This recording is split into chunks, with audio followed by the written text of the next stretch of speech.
viernes, únete al podcast de Smart Coach, donde cambiar hace bien. Hola, ¿qué tal? ¿Cómo están? Muchas gracias por estar como cada viernes en nuestro podcast de Smart Coach, Cambiar hace bien, ya lo saben, por YouTube, Spotify, Apple Podcasts, Google Podcasts y en diferentes formatos para poder llegar con ustedes cada semana con una nueva conversación que nos pueda entregar herramientas, ciertas luces que nos acompañen en este proceso de cambio, porque estamos convencidos de que cambiar hace bien. Y hoy día seguimos con nuestro ciclo junto a los coautores y coautoras del libro que publicamos en el mes de julio, Miradas de Coaching Integrativo, volumen 2, y es en este marco en que hoy día les quiero presentar y estamos para conversar con Paulina Oces. Ella es psicóloga, coach ejecutivo y de equipos, cofundadora de Impronta Coaching y también, como les decía, coautora en esta nueva publicación de Miradas del Coaching Integrativo volumen 2. Paulina, ¿cómo estás? Muchas gracias por estar acá en Cambiar hace bien.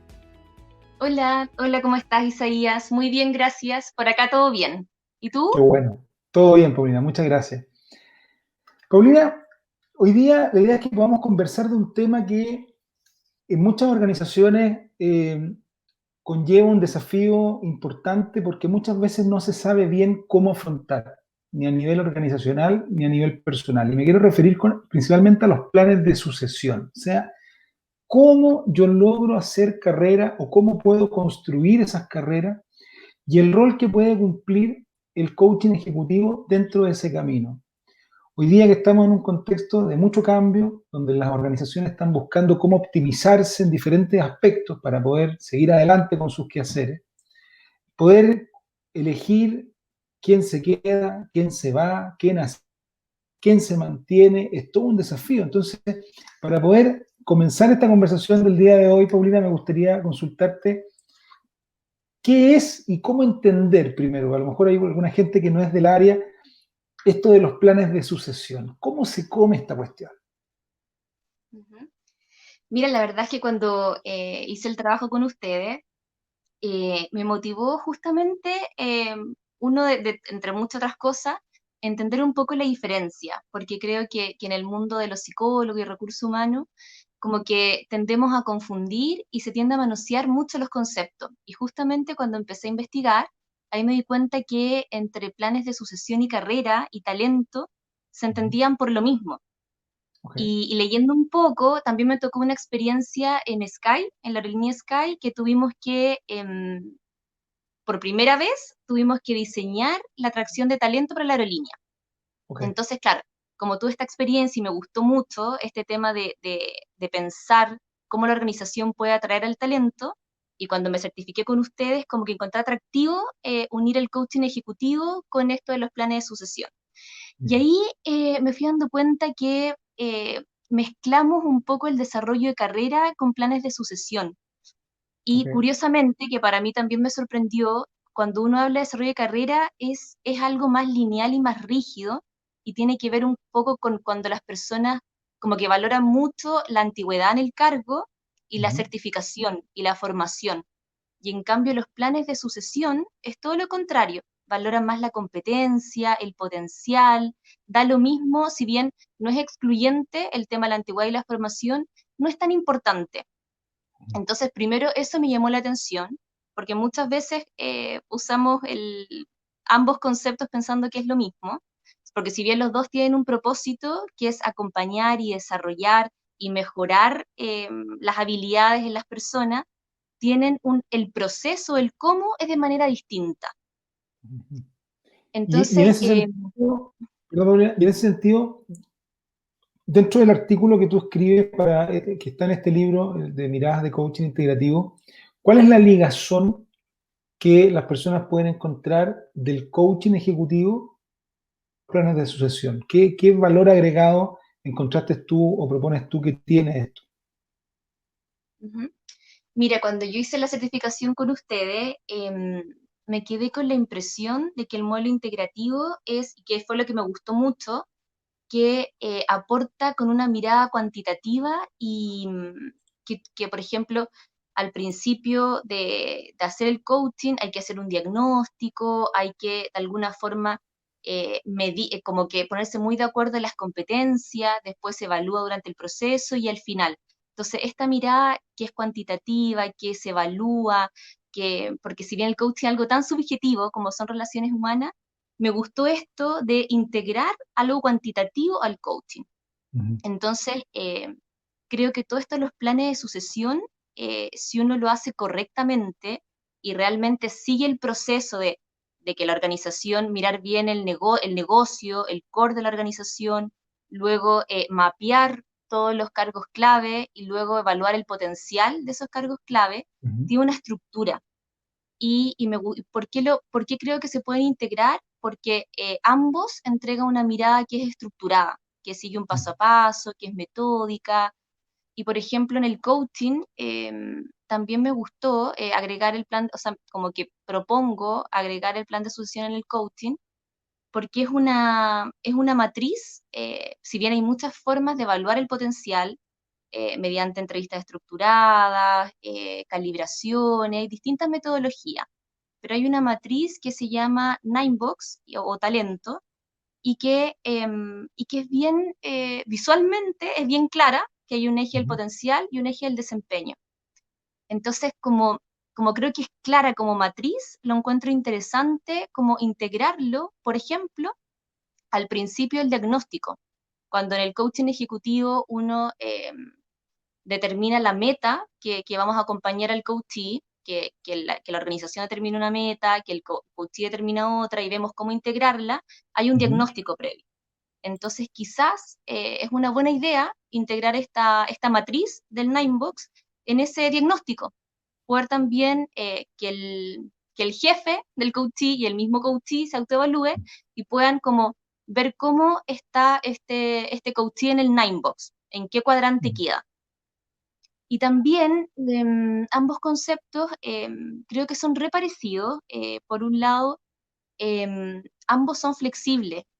Si bien la meta está determinada al principio, en el caso del coaching ejecutivo, también las organizaciones cambian, las personas cambian, la cultura, el contexto, esto mismo de la pandemia. Entonces, el coaching ejecutivo da la flexibilidad de cambiar esa meta.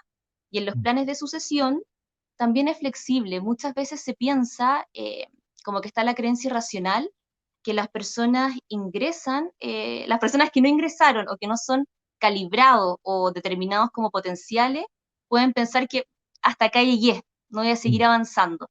O lo contrario.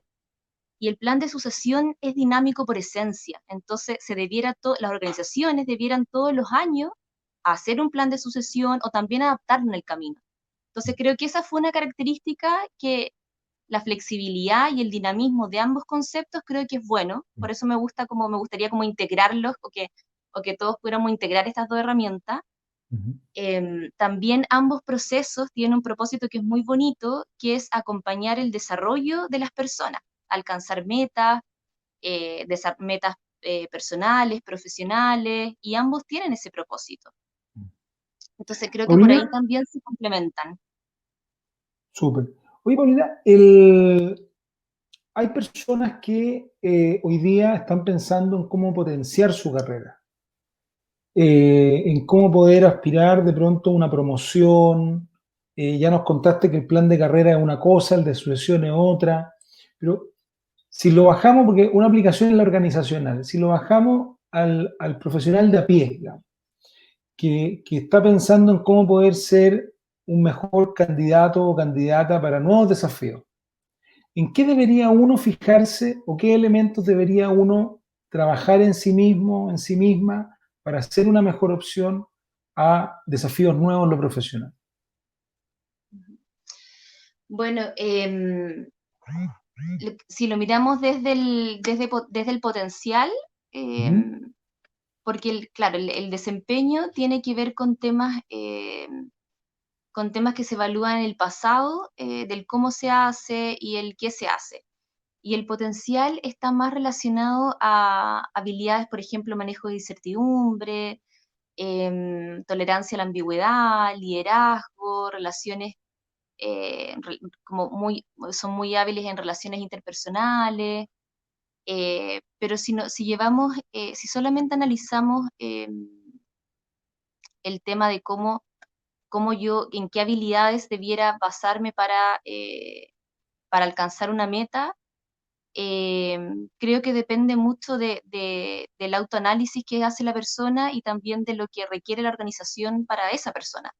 Entonces al final lo veo como bien contextual, la verdad. Lo veo como bien como contextual, cultural, como que no sé si no entendí bien la pregunta, al parecer. No, está perfecto. Oye, ¿y qué tienen, si es que algo tuviesen, no lo sé, pero qué podríamos encontrar en común de las personas que tienen un proceso de sucesión más, comillas, exitoso que otra? Porque hay gente que se queda estacionada en una posición mucho tiempo y le cuesta mucho movilizarse de ahí, y otros que tienen un devenir, digamos, profesional más dinámico, que logran tomar más o mejores oportunidades en esa perspectiva. Yo entiendo que depende mucho el contexto y que hay variables que, bueno, que va a depender caso a caso, pero si pudiéramos encontrar algo en común, ¿hay algo que tenga estas personas que logran ese dinamismo en su vida profesional? Sí. Mira, yo creo que hay personas de muy buenos desempeños, de altos desempeños y que están cómodos. Creo que no, creo que el potencial, no hay que siempre, las personas con potencial, eh, creo que no es esperable buscar siempre personas con potencial. Yo creo que lo Okay. importante es estar feliz con uno mismo, y si al final uno está feliz en una posición X y tiene un alto desempeño, pero por ejemplo un bajo potencial, pero está contento, está bien. Ahora, si hay personas que tienen ambición por crecer en la organización, porque al final el potencial es eso, tiene que ver cómo yo quiero ir avanzando en mi crecimiento personal y profesional. Entonces, desde esa base, si es que yo estoy cómodo con querer crecer, creo que comparten la característica de navegar en la incertidumbre, como de navegar en lo incierto. eh, Se arriesgan, si uno lo lleva un poco a la metodología de los colores del disc, yo creo que son los rojos, toman riesgos, disfrutan con los riesgos, disfrutan con los altos desafíos. También creo que tienen una alta inteligencia emocional o agilidad emocional. Creo que se gestionan muy bien emocionalmente, se sienten muy cómodos relacionándose con otras personas. em, y yo creo que si todas estas habilidades son bien acompañadas por la organización, o sea, primero si es que se hizo el ejercicio de mapear bien a los potenciales y a los talentos, y si luego estas personas que tienen potencial las acompañaron, porque muchas veces los planes de sucesión no resultan bien, más que en la calibración, que es muy difícil identificar el potencial, la mayoría no resulta porque no se desarrolla o no se acompaña a estas personas. Y yo creo que ahí el coaching es muy importante, porque hay distintas formas para acompañar a estos potenciales a que avancen en distintos puestos de mayor responsabilidad o se muevan a otras áreas, no necesariamente que ser hacia arriba, puede ser hacia el lado.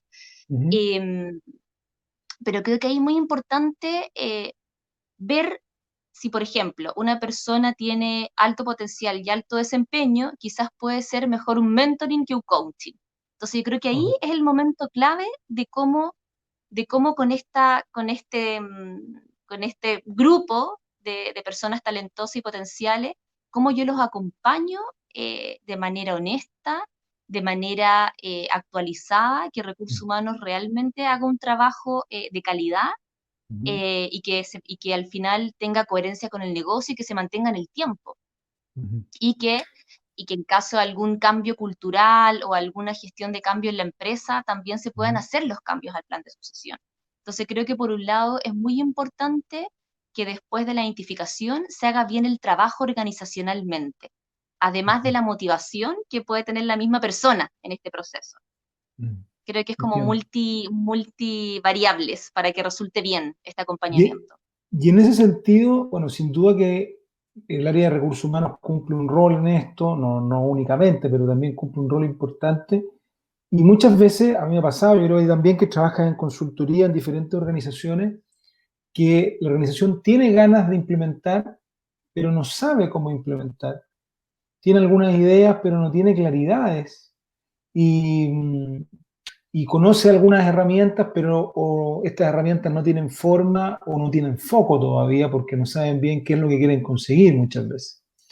Y en ese sentido, para la gente, mucha de la gente que escucha nuestro podcast trabaja en las áreas de recursos humanos y estos temas son parte de su día a día. ¿Por dónde partir si uno trabaja en recursos humanos y tiene la intención o la misión, se la han encargado, supongamos, de diseñar una política de sucesión para poder construirla? Ujú. Yo creo que lo importante, como que el primer paso es evaluar la estrategia, el propósito, Uh-huh. el propósito, la misión, el negocio de la organización o la institución. Es como hacia dónde va. Eh, es partir desde la estrategia. Y desde esa estrategia hay que definir cuáles son las áreas y los puestos claves y críticos que apalancan el proceso para llegar a esta estrategia y este propósito. Y ese trabajo no es simple de evaluar, de llegar a determinar las áreas clave. Y después de determinar estas áreas claves, hay que evaluar, hay que identificar las personas que están en estas áreas y en estos equipos de trabajo, y ahí viene el trabajo súper delicado de evaluar el potencial. Y ahí hay distintas herramientas, por ejemplo, una herramienta es el Ninebox, la matriz, hay distintas etapas también en esa evaluación. También hay un tema también importante que es sensibilizar a la organización sobre este proceso, porque muchas veces se comete el error de no transmitir bien el propósito de los planes de sucesión y puede generar frustración en aquellas personas que no fueron identificadas como potenciales, o también se generan falsas expectativas en los que fueron detectados como potenciales. Entonces yo creo que también es importante ser cautelosos con la información que estamos transmitiendo a toda la organización en cuanto a las expectativas, los tiempos, el para qué sirven los planes de sucesión, cuál es el propósito, cómo se va a trabajar, y también que los entiendan como una herramienta de desarrollo, pero que no que una dinámica, como conversamos antes, que es flexible, que se puede cambiar, que todos los años, lo ideal también que tenga continuidad en el tiempo, que todos los años se efectúe este proceso de análisis, de mapeo organizacional, y que cada año se vaya mejorando. O sea, al final, siempre la primera vez no va a ser perfecto, y cada año puede ir mejorando este tema como sensible que culturalmente es tan importante en los planes de sucesión. Parte del proceso. Paulina, te quiero agradecer este rato que hemos podido conversar para el podcast de Smart Coach sobre este tema de sucesión y coaching, que bueno, siempre es un tema en el área de recursos humanos, es parte del ciclo y de los desafíos de las políticas de gestión de personas. Y nada, desearte mucho éxito, muchas gracias por este rato que hemos podido compartir, y también agradecerle a todas las personas que nos siguen cada viernes en nuestro podcast Cambiar hace bien. Ya lo saben, todos los viernes una nueva conversación, y nos pueden encontrar en cambiarhacebien.com o en nuestro canal de Smart Coach en YouTube, Spotify, Apple Podcast y Google Podcast. Paulina Oces, te mando un gran abrazo, y a todos los demás nos encontramos el próximo viernes. Chao, chao.